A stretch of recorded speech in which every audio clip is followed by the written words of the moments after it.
Live from the I-10 corridor, it's the Dave Nemo Show. You guys know I like to talk. You also know that I usually know where to begin, but in the case of our next guest, Shain, who is the founder and CEO of ParaFlight EMS and Aviation, it's kind of hard to know where to make this happen. Along with founding that company, he's had a remarkable 27-year career in pre-hospital emergency medical space. He's a noteworthy leader taking on challenging responsibilities, leading corporate, medical, and charity flights and missions that specialize in organ transplants. I could tell the story, but I'd rather have you tell it. The one question I want to ask you before we begin, I love how that's defined there, pre-hospital emergency medical space, because until you get to a hospital, every space when there's a medical emergency is the space where the treatment has to happen, and you specialize often in making things happen in some very, very strange and difficult situations, don't you? Yes, that happens definitely pretty often. So I was going to ask you to kind of jump in here and kind of tell us your story. How does somebody end up founding a company whose basic thrust is to get emergency medical organs where they need to be at a moment's notice? It's actually a fascinating story. As you mentioned, first of all, I'm so happy to be on this show. My career started 27 years ago, March of 1993, when I decided one day I'm going to become an EMT. That was it. I decided, I actually picked up the phone. I called two of the local, what we call first aid squads at that time, volunteers, and I left two messages, and I said, whoever calls me back first is where I'm going. 10 minutes later, literally, I received a phone call from a place called Howell First Aid in Monmouth County, New Jersey, which was about 10 minutes from my home. And they said, we understand you're looking to become a member. And I said, sure. They said, when would you like to schedule an interview? And I said, I'm ready. 10 minutes later, I was there. About 10 minutes after that was my interview, and the next night I was accepted on board, and I think I started my EMT class the following week or so. So my career went from there, volunteering. Afterwards, about 3 years later, I joined what's called, a local community or Jewish first aid squad called Hatzalah. I'm not sure if any of your listeners have heard of it, but it's probably from the largest EMS organizations volunteer in the world. They started in New York in the 1960s and then expanded out to New Jersey and way beyond. They have branches in California, Chicago, Detroit, Texas, and actually the largest Hatzalah in the world is actually in Israel. United Hatzalah has over 6,000 volunteers. So my career spanned through there, and in 2004, a gentleman passed out right in front of us. He went into cardiac arrest. And I decided at that point where we were limited, because even paramedic services were somewhat limited in New Jersey where I was at that point, and we said we're going to create our own paramedic program. In 2005, we started class. In 2007 and 2008, we started what is still the first only volunteer paramedic program in the state of New Jersey. And I continued my career both as a 911 paramedic and as a volunteer paramedic. I would work per diem as 911, which I still do today. And then in, I guess around 2011 or 2012, I had a very close friend. His name was Steve Zackheim. Steve unfortunately passed away. Steve at one point owned the largest private ambulance company in the state of New York. And on 9/11, the day that changed the world, Steve lost a number of his personnel at 9/11 as well, when the buildings collapsed. And I was there that day too. I didn't know Steve at that point, but Steve spent the better part of probably 30 days at Ground Zero, him and another close friend, Alan. And unfortunately, they both contracted cancer from that day. Steve passed away in 2013. And while he was sick, I remember he called me into his hospital room in Sloan Kettering. And he said, Steve had, by the way, he had his own private jet that he used to use. He was a big philanthropist. He used to fly all over the country. But what he did was actually pretty interesting. He outfitted his own private jet, it was a Lear 31, with a stretcher and with oxygen.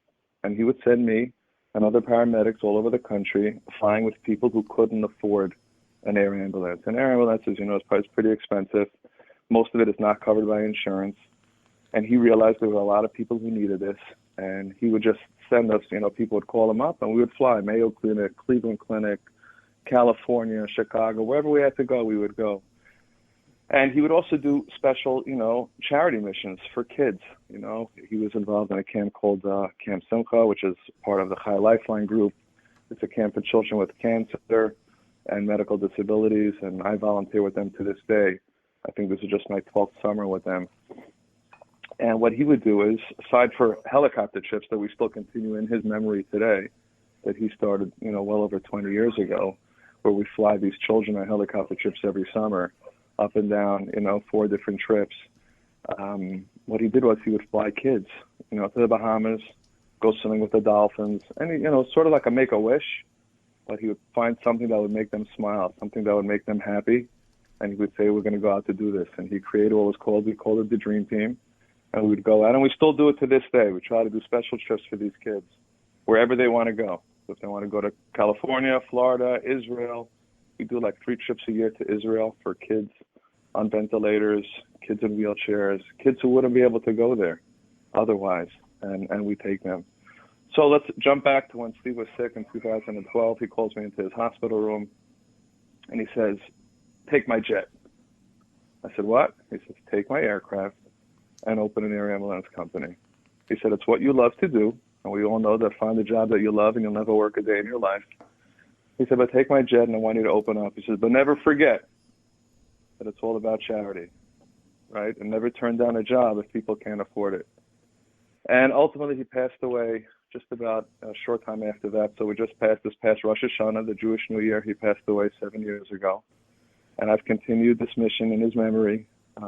We didn't end up holding on to that jet. It was a little too expensive for us to maintain, especially in the beginning, so we had his family sell it. But we've built on this. We do medical escorts, we do air ambulance, we do corporate charter.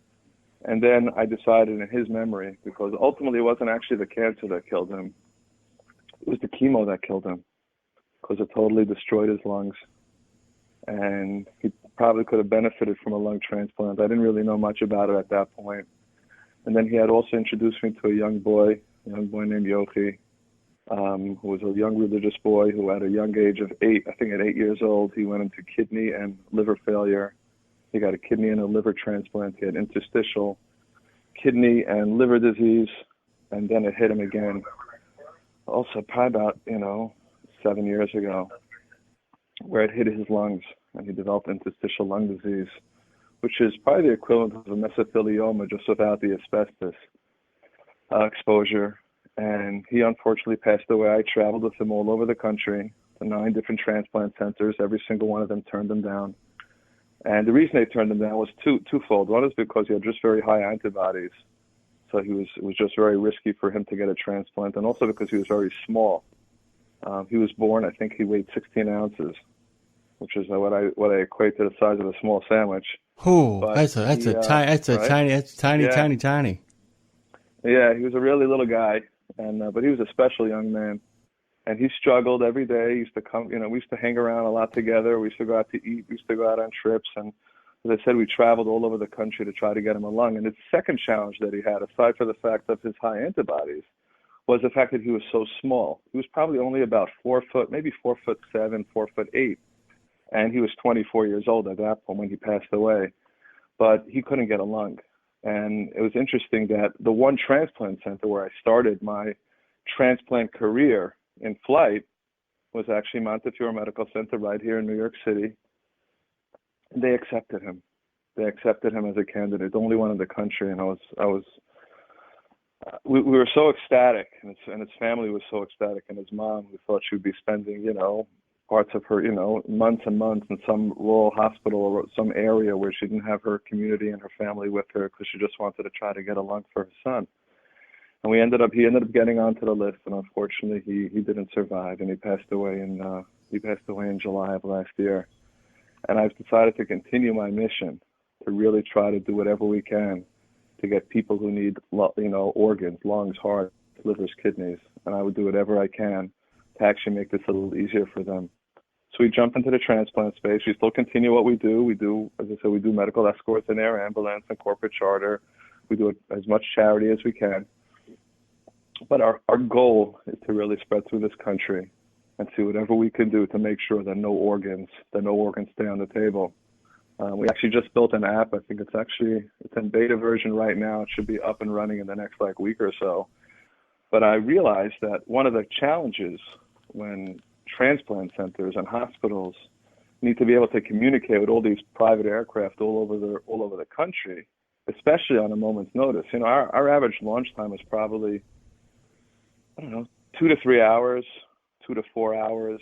We launched last week from our initial phone call until we had an aircraft in the air was an hour and 37 minutes, which is that's pretty much a record. You really have to have the pilots actually sitting at the plane when that happens. But we decided to create almost like an Uber for aircraft, and we built an app. It's ParaFlight's.com app. And what it's going to do is going to communicate. Instead of us having to pick up a phone, we need an aircraft, and it's not just for the centers that we cover in our areas, but it's for anybody who needs an aircraft for an organ flight would be able to reach out to us, and we'll go out to our network. And instead of them having to pick up their phone at 3 o'clock in the morning when most of these phone calls actually come in, we would actually send out an alert, and it'll pop up on their phones, whether it's on Apple or Android or on their desktop computer, saying that we need a request. And if they're available, they'll do it. It also simplifies it for the hospital systems as well, who don't actually have to pick up a phone. They can actually go to an app on any one of their coordinators' phones, and they can send them over to us. So that's really where we're standing right now, and I'd love to hear any questions from you guys. I tell you what, we're going to take a quick break here. We're talking with Shain, who has graciously given us a full half hour to have a conversation with him. He's the founder and CEO of ParaFlight EMS and Aviation. I got a couple of great questions about the more macro, the view from above. We've made this very, very personal, which is so important because it kind of humanizes what we're talking about logistically. We'll be right back after these messages. When Jimmy Mack says, "You got to get paid," he means you haul a load, you bill the shipper, but what if he doesn't pay on time? Now you got a cash flow problem. And if you borrow money, what do you get? Another day older and deeper in debt. Cash flow. It's a top concern in trucking, and Core Fund Capital keeps that cash flowing to you. Core Fund Capital screens your customers, so you don't have to, and it's all included. You gotta get paid. And Core Fund Capital makes sure you do. Radio Nemo listeners get the 1 3/4% rate. Unbelievable. Oh, it's true. 1 3/4%. Call 888-816-9953. CoreFundCapital.com.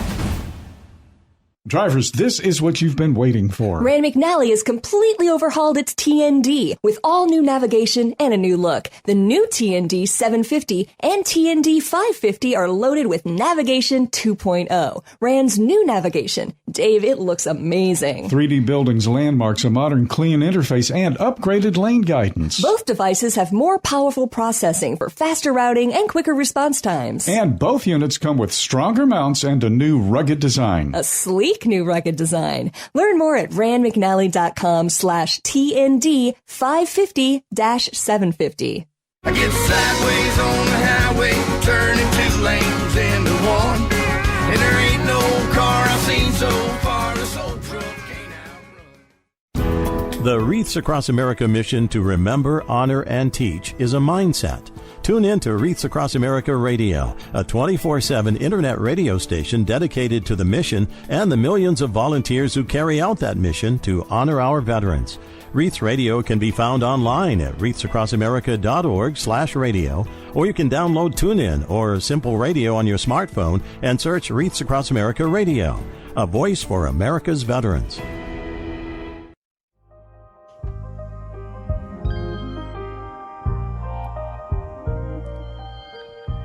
We are so pleased to welcome back Shain, the founder and CEO of ParaFlight EMS and Aviation.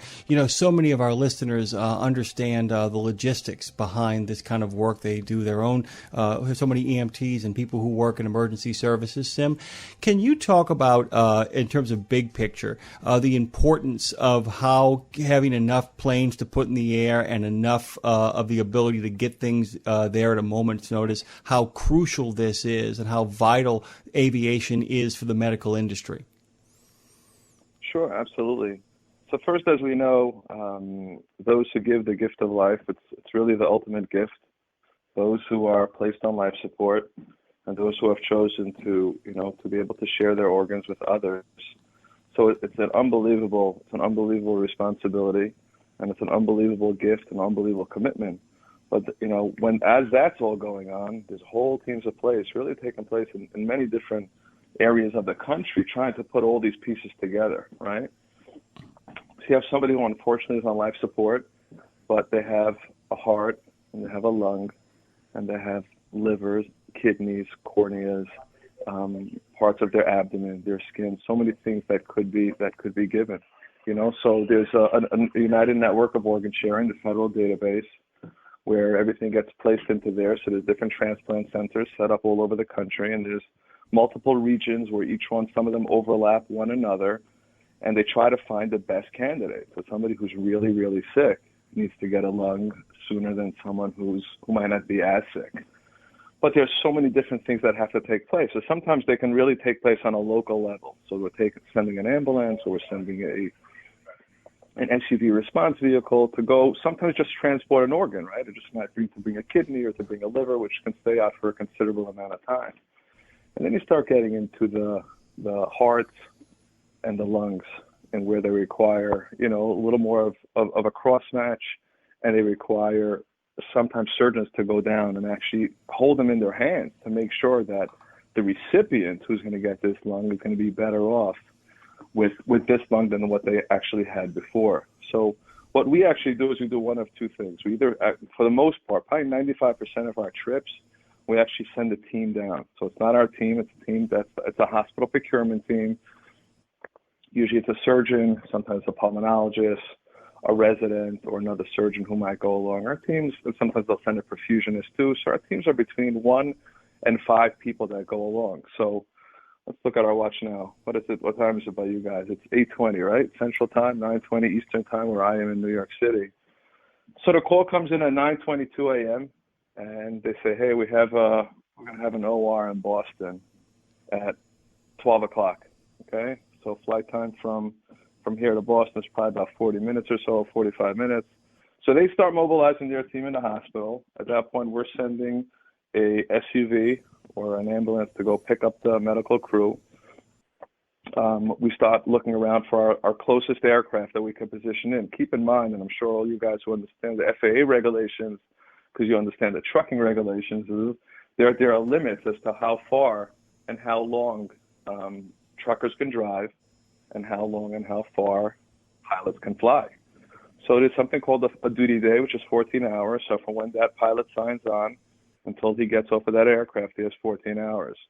So assuming that we launch them at 9:30 this morning, they have to be back by 11:30 tonight, right? Pretty much no matter what. So we get that team ready, and this is, again, if we were doing a Boston trip, it's only about 40, 45 minutes or so. But we've gone out, we went to Fort Worth, Texas a couple weeks ago. We've been out to Missouri.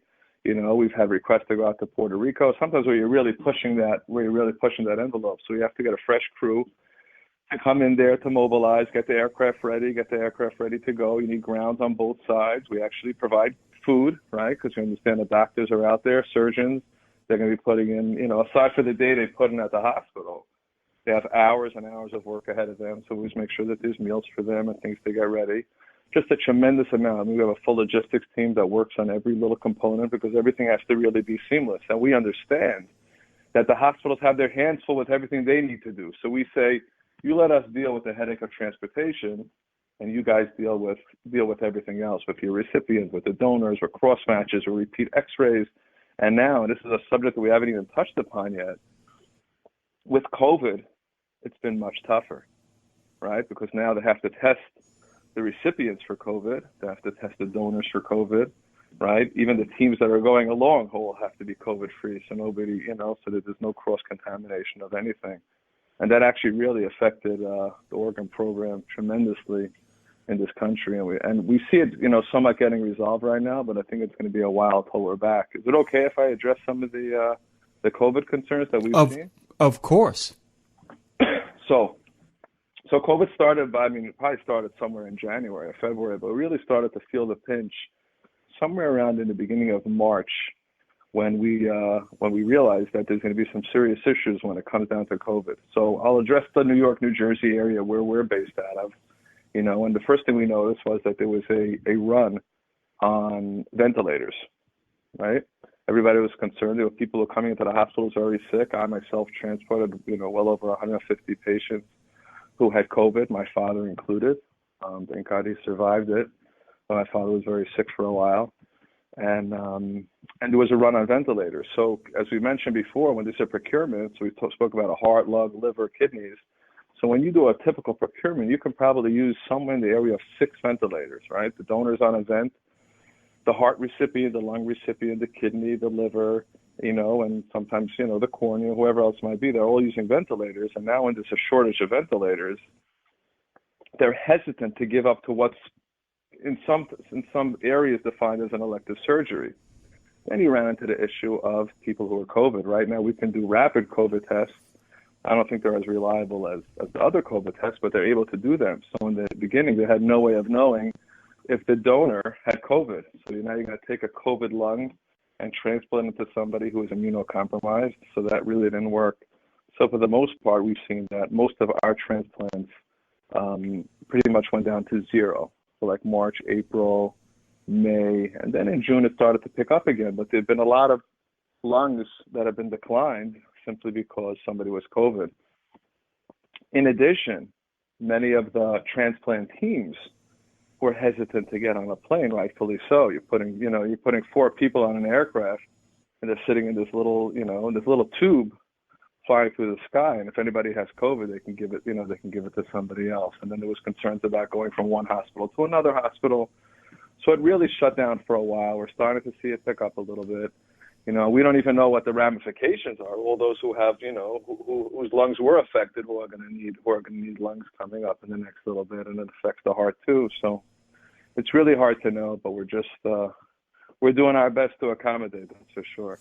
The other thing is too is the fact that you made this really clear is that you have to create all sorts of protocols in the air, meaning that you are creating a chance that medical action and medical emergency is happening not just when it gets to the hospital, but you are trying to create an environment where any kind of medical advantage that these doctors can take, they can take in this process, which requires so many protocols. And now you're talking about having to add on a series of other protocols on top of that, even when everything is good to go, right? Which, of course, increase the time in a situation where time is of the essence, correct?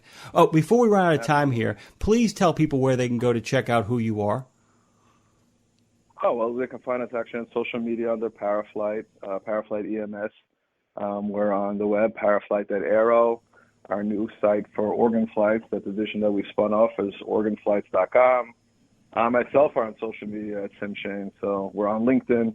We really try to be wherever we can just to increase our reach and increase our visibility, so we could try to really make a difference in the world. And as I mentioned, I think on the phone to you privately, it's interesting. We all go through life, right? Everybody wants great things, and I think I take that almost as my mission. We all do. Everybody wants a beautiful car and a nice truck, right? And a plane and houses and everything. But at the end of the day, we all cash our chips in, right? And the only thing that we get to take with us really are our good deeds. That's all it is, right? And I don't think they're going to write on anybody's obituary that they had 3 cars, 2 trucks, and a private jet, right? And a killer pair of boots. That we make in our life. And a killer pair of boots and a nice belt, right? Yeah. But the truth is, as I said, we should all have nice things in life. We should all, everybody works hard and they should get whatever they need. But the imprint that we leave, the difference that we make, is really in what we give. Really, there's nothing else that we can take with us, So we always try to change that imprint and try to leave a positive imprint on the world. And that's what I think we try to do, us as a company and us as a family. And I'm sure all your listeners out there as well. Try to find something that you can do for somebody else. Try to make a difference in somebody else's life. And you'll see, we all see, that it's always better to give than to receive. And I think the most positive thing that we can do in our lives is to be able to help others. By the way, Shain said it best. Nice way to end it here. ParaFlight.aero, www.paraflight.aero, AERO. You're welcome back anytime to let us know how things are going. Okay, my friend? Sure. Thank you so much. Really, really excited. Have a great day, everybody. Stay safe. Thank you, man. Hey, guys, we'll be back with Ellen Voya and Rochelle Montez. I'll be right back. It's the Dave Nemo Show, Sirius XM 146, Road Dog Trucking. Got it all in.